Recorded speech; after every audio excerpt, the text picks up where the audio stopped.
but we do have 20 so bills that will be filed or have been filed dealing with criminal justice reform.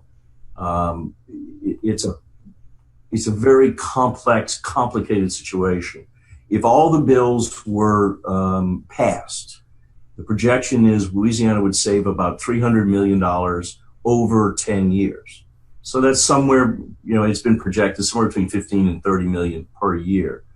Now, the promise is that about 50% of that money would then flow back into projects dealing with the folks who either have been convicted or have been finished their jail sentences, to try to prevent them from reoffending.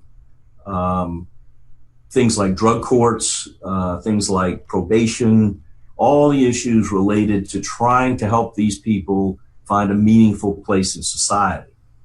One of the big concerns, quite frankly, of mine is there's really no way to guarantee that money does indeed stay in that process, that 50%. Even if 50% is enough, because it'll go back into the general fund, it'll be subject to appropriation like every other money, pot of money in the general fund.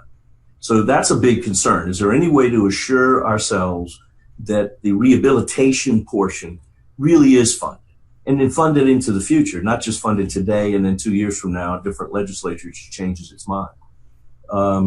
Another issue, and it really disturbs me and it's making me have great concern, is the public safety issue, frankly. There are all kinds of elements at play here. We have the district attorneys, we have the sheriffs, we have the folks that you mentioned, Smart on Crime, we have the business community, we have the governor. They all have different perspectives on that. My rule of thumb is I don't care how much it saves. I don't care about who's in jail, who's not in jail. I care about public safety. So the only way I'm going to support this is if I'm assured and I have some guarantees that we're just not turning loose a bunch of criminals, frankly, that have spent some time in jail and they're just going to go back out and reoffend and cause us problems. I don't know if you follow on the internet, there's a guy that keeps track of the shootings and murders in New Orleans. And we're on a massively upward trend right now, just this year, for shootings and murders. It's a real problem. So public safety to me is the overarching measure of anything that we do.